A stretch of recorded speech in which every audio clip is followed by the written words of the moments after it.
Salut tout le monde, c'est David. Bienvenue sur la chaîne En route vers l'autonomie, chaîne où on parle et on agit autour du thème de l'autonomie.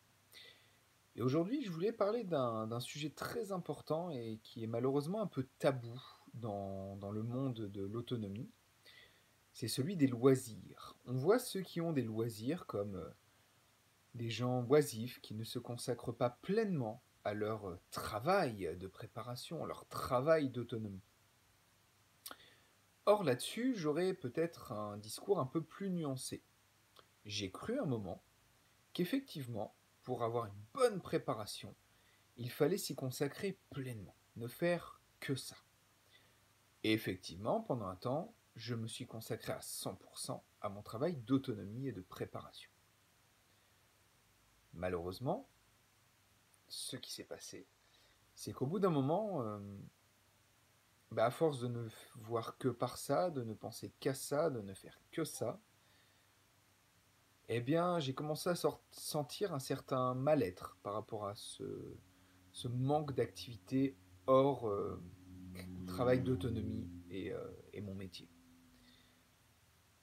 Et effectivement, ce qui m'a permis de retrouver goût au travail, c'est effectivement d'avoir quelques instants de loisir, de distraction. Distraction, il ne faut pas oublier que cela vient du mot distraire. Distraire, c'est détourner.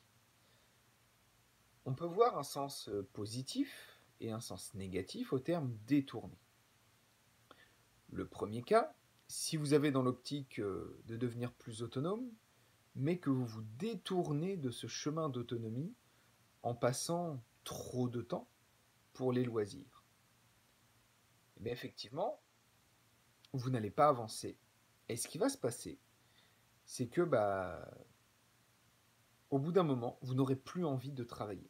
Le loisir, c'est quelque chose de très addictif. J'en sais quelque chose. Je suis passé par cette phase entre guillemets d'addiction aux jeux vidéo à une époque.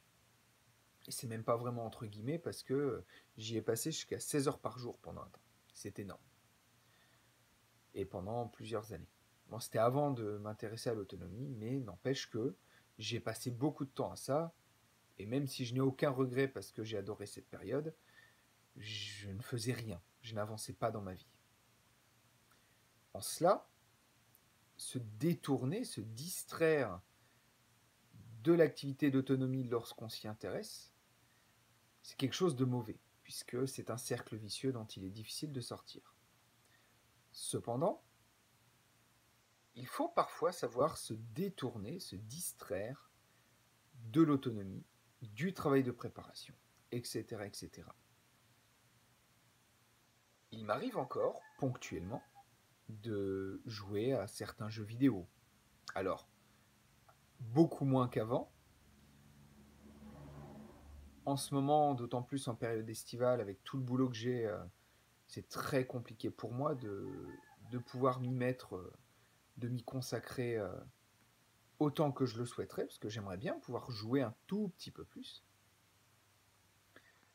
Et donc du coup, euh, eh bien, j'avoue que ça me manque et que j'aimerais bien y passer un petit peu de temps. Pour autant, lorsque je m'y mets, au bout d'une ou deux heures le soir, après une bonne journée de travail, j'ai plus envie de jouer. Je m'arrête, je vais me coucher, et le lendemain, je repars pour une bonne journée de boulot. Mais pendant ces quelques heures, j'ai vidé un peu mon esprit, j'ai pensé à autre chose, je sors complètement de ce schéma perpétuel de se demander comment être plus autonome, comment avancer au mieux par rapport à tout ça. Et là, pour le coup, se détourner, se distraire de l'autonomie et du travail de préparation, ça fait du bien. Et ça permet de mieux redémarrer le lendemain. En fait, c'est comme tout. Boire un petit peu d'alcool de temps en temps lors d'un apéritif avec des amis, ça fait du bien. Boire tout le temps, c'est mauvais. Tout excès est mauvais. Et l'excès d'autonomie et de préparation en est également. Trop faire ça sans se laisser un peu distraire. Alors, dans les distractions, je compte bien sûr les sorties en famille, je compte tous ces moments avec mes enfants où je ne pense qu'à m'occuper de mes enfants. et ben ça, c'est des moments qui font du bien et qui permettent de continuer à garder un rythme de travail supportable. Ça évite aussi de tomber dans la déprime, hein, puisque, alors moi c'est pas mon cas, mais puisque certains se préparent justement par la crainte d'un effondrement probable, eh bien, ces choses-là vont permettre de se vider un peu l'esprit. Et franchement, ça fait du bien. Voilà, je pense que tout est dit. N'abusez pas des distractions, mais ne vous empêchez pas de vous distraire un petit peu. N'ayez pas de tabou par rapport à ça. On en a tous besoin. Et, euh, et à ceux qui me disent ouais mais autrefois ils passaient tout leur temps à bosser, ils n'avaient pas de loisirs, pas de télé, pas de séries Netflix, pas de conneries comme ça. Certes, mais moi j'ai le souvenir quand j'étais gamin de toutes ces fêtes de village le dimanche où personne ne bossait. Et d'ailleurs, dans les religions, il y a toujours une journée où normalement on ne doit pas travailler. C'est peut-être pas pour rien.